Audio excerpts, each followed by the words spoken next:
Hello दोस्तों, स्वागत है आपका फिर से नए क्लास में। दोस्तों आज हम करने वाले हैं गोस्वामी तुलसीदास जी का जीवन परिचय। दोस्तों अगर आप भी क्लास 10th में हो दोस्तों, तो आज की इस वीडियो आपके लिए बहुत इंपॉर्टेंट होने वाली है। ये दोस्तों 2024 के लिए जीवन परिचय गोस्वामी तुलसीदास का दोस्तों आज हम करने वाले हैं। और मैं दोस्तों इसमें स्टेप बाय स्टेप बताऊंगा। और इसमें दोस्तों बहुत ही इंपॉर्टेंट जीवन परिचय, आपको दोस्तों पता होगा ये जीवन परिचय कितने का नंबर आता है दोस्तों, 5 नंबर का आता है। तो दोस्तों इस वीडियो को एंड तक जरूर देखना। और दोस्तों आपने हमारे पिछले जीवन परिचय की वीडियो नहीं देखी है तो उनको भी जरूर देख लेना, डिस्क्रिप्शन में उनका लिंक दे दूंगा। ओके दोस्तों, तो चलिए हम दोस्तों अपनी वीडियो को शुरू करते हैं बिना टाइम वेस्ट किए। और दोस्तों इसका एंड में शॉर्टकट भी बताऊंगा, आप इसको शॉर्टकट तरीके में कैसे याद कर सकते हो। तो चलिए हम इस वीडियो को शुरू करते हैं। तो देखिए दोस्तों, यहाँ पर सबसे पहले आपको हेडिंग डालनी होगी जीवन परिचय। चाहे किसी का भी जीवन परिचय हो तो फिर लिखेंगे यहाँ पर गोस्वामी तुलसीदास जी का जन्म सन 1532 ईस्वी, सम्मत 1589। अगर दोस्तों आप भूल जाओ कभी कि सम्मत कैसे निकालते हैं, यहाँ पर सन कैसे निकालते हैं, अगर दोस्तों आप सम्मत भूल जाओ तो क्या करना, सन में आप 57 जोड़ देना। अगर दोस्तों आप सन भूल जाओ तो क्या करना, इस सम्मत में से 57 घटा देना, तो आपकी क्या निकल आएगी, सन निकल आएगी। यहाँ पर लिखना, फिर से इसे रिपीट कर रहा हूँ। गोस्वामी तुलसीदास जी का जन्म सन 1532 ईस्वी, सम्मत 1589 में उत्तर प्रदेश के वादा जिले के राजापुर नामक ग्राम में हुआ था। कुछ विद्वान तुलसीदास का जन्म एटा जिले के सोरो नामक ग्राम में मानते हैं। यानी जो कुछ विद्वान हैं इनका जो जन्म है वो एटा जिले में सोरो नामक ग्राम में मानते हैं। यहाँ तक आपको दोस्तों याद रखना है। फिर उसके बाद देखिए यहाँ पर इनके पिता का नाम आत्माराय दुबे तथा माता का नाम हुलसी था। कहा जाता है कि इनके माता पिता ने इन्हें बाल्यकाल में ही त्याग दिया था। यानी दोस्तों आपको पता होगा कि जो तुलसीदास के माता पिता थे उन्होंने क्या कहा था कि बचपन में ही इनको छोड़ दिया था, यानी बाल्यकाल में इनको क्या कर दिया था, अपने से त्याग दिया था। उसके बाद यहाँ पर अतः इनका बचपन अनेक आपदाओं के बीच से व्यतीत हुआ। यानी अब छोटा बच्चा है दोस्तों, तो उसके बीच ना ही माता होगी ना पिता होंगे, तो क्या होगा, उसका जो जीवन बहुत ही कठिन भरा यानी दुखदायी होगा। तो इसीलिए उन्होंने क्या लगा, इनका जो बचपन था वो अनेक आपदाओं से व्यतीत हुआ। आपदाओं का मतलब विपदा, जो हम कहते हैं मुसीबत, उनसे ये व्यतीत हुआ इनका जीवन।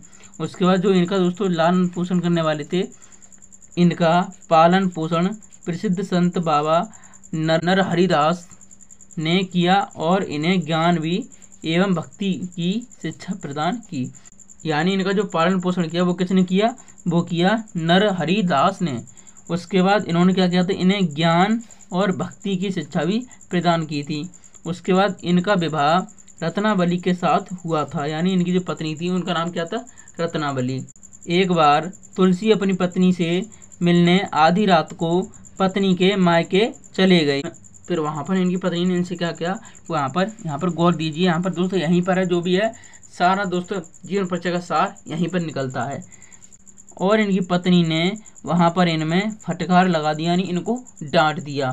पत्नी की इस फटकार से यानी इस डांट से तुलसी को वैराग्य हो गया। यानी वैराग्य यानी अलग हो गए बिल्कुल, यानी सांसारिक सारी जो मोह माया थी, धन प्रेम यानी सबको त्याग दिया उन्होंने। और क्या किया, और ये श्री राम के पवित्र चरित्र का गान करने लग गए, यानी लगे। पवित्र चरित्र चित्रण कीजिए, चाहे चरित्र कीजिए, कुछ भी कीजिए, उनका क्या करने लगे, ये गान करने लगे। कहते हैं कि तुलसीदास को भेंट हनुमान जी से भी हुई थी, तो उन्हीं के जरिए इनको दोस्तों जो राम जी के कीर्तन गाया थे, इन्होंने जो रामायण वगैरह जो लिखी थी वो उन्हीं के, वही बता के गए थे, उन्हीं के जरा लिखी थी। कहा जाता है कि हनुमान जी इनसे मिले थे।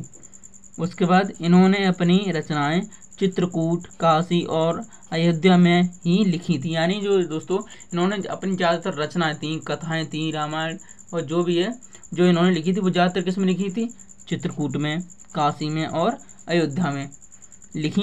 इनकी मृत्यु सन 1623 ईस्वी, दोस्तों याद रखना, सन 1623 ईस्वी और सम्मत कितनी है, 1680 को हो गई। यानी 80 को हो गई, यहाँ पर को लिख लेना, 80 को हो गई। देखिए मैं फिर बता रहा हूँ, अगर दोस्तों आप सन भूल जाओ कि इनकी दोस्तों मृत्यु की सन क्या थी, तो आप दोस्तों संमत याद रखना। अगर संमत आपको याद होगी तो क्या करोगे, आप इसमें से 57 घटा दोगे। कितने घटाओगे, 57। 57 आप इसमें से घटा दोगे।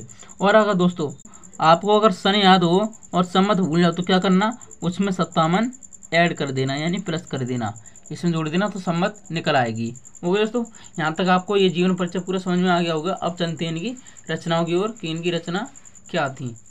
इनकी दोस्तों रचनाएं तो काफ़ी हैं, जो मेन है इंपॉर्टेंट है वो मैंने रचना यहाँ पर ली हैं। तो यहाँ पर लिखोगे रचनाएं गोस्वामी तुलसीदास की रचनाएं निम्न प्रकार हैं, यानी जो मैंने लिखी इस प्रकार हैं।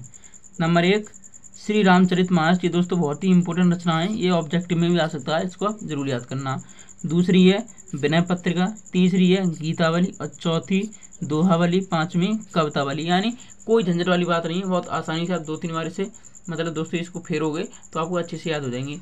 Number 1 Ramcharitmanas, number 2 Vinay Patrika, number 3 Gitavali, number 4 Dohavali, number 5 Kavitavali. आपको दोस्तों ये 5 भी याद करने की जरूरत नहीं होगी, रचनाओं पर 2 नंबर मिलते हैं, तो आप इनमें से कोई सी 2 या 3 आप आराम से याद कर सकते हो, इसमें कोई प्रॉब्लम वाली बात नहीं है। अब दोस्तों बात आती है कि मैं आपको जो शॉर्ट का तरीका बताने वाला था वो क्या है इनके जीवन परिचय को याद करने का। तो देखिए यहाँ पर गौर से देखना और ध्यान देना। सबसे पहले आप इनका क्या याद करोगे, इनका जन्म याद करोगे। ठीक है, क्या याद करोगे, इनका सबसे पहले जो जन्म है वो याद करोगे। उसके बाद इनकी दोस्तों जो इनका स्थान है, यानी जहाँ पर ये इनका जन्म हुआ था, वो याद करोगे।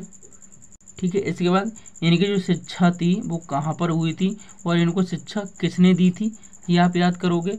और दोस्तों आप ये जरूर याद कर लेना कि इनको जो है इनके माता पिता ने क्या कर दिया था, त्याग दिया था। इनके माता पिता का नाम भी जरूर याद कर लेना दोस्तों, क्योंकि ये भी दोस्तों बहुत ही इंपॉर्टेंट है। इनके माता पिता का नाम याद कर लेना और ये भी याद कर लेना इनके माता पिता ने इनको बचपन में ही त्याग दिया था। उसके बाद इनका विवाह किससे हुआ था वो याद कर लेना, यानी इनकी पत्नी का नाम। और उसके बाद दोस्तों जो इनका लास्ट पॉइंट है, यानी इन्होंने जो रचना की वो कहाँ पर की। ठीक है, जो रचना की वो कहाँ पर की वो याद कर लेना। और इसके बाद इनकी दोस्तों क्या याद करना, मृत्यु। वो दोस्तों यानी आपके कितने पॉइंट बने, 1 2 3 4 5 6 7, आपके दोस्तों ये 7 पॉइंट बने, आपके ये 7 पॉइंट बने और इनको आप अच्छे से याद कर सकते हो, कोई दिक्कत वाली बात नहीं है। ये दोस्तों क्या है, एक शॉर्ट तरीका है। क्या ये एक शॉर्ट तरीका है जो दोस्तों आप इससे याद कर सकते हो, यानी आप इसको बनाकर लिख सकते हो, ऐसा ये तरीका है। तो दोस्तों यहाँ पर ये हमारा ये शॉर्ट का तरीका यहाँ पर हो गया। और दोस्तों मैंने जो जीवन परिचय बताया, आप दोस्तों क्या करना, आपको अगर समझ में नहीं आए तो वीडियो को 2 बार या दोस्तों ज़रूर देख लेना, ताकि आपको ये दोस्तों अच्छे से समझ में आ जाए। नहीं तो मैंने आपको ये शॉर्ट का तरीका बता दिया, आप इससे भी याद कर सकते हैं। तो दोस्तों आई होप, उम्मीद करता हूँ आपको ये वीडियो अच्छी लगी होगी। अगर दोस्तों वीडियो अच्छी लगी हो तो वीडियो को लाइक तो करना ही करना है और अपने दोस्तों में शेयर भी ज़रूर करना, और एक प्यारा सा कमेंट कर देना कि आपको ये वीडियो कैसी लगी और आपको किस टॉपिक पर वीडियो चाहिए। और दोस्तों आप हमारे चैनल पर नए हो तो चैनल को सब्सक्राइब भी जरूर कर लेना। तो चलिए दोस्तों फिर मिलते हैं अगली वीडियो में, तब तक के लिए जय हिंद, वंदे मातरम। पढ़िए और अपनी तैयारी अच्छे से कीजिए।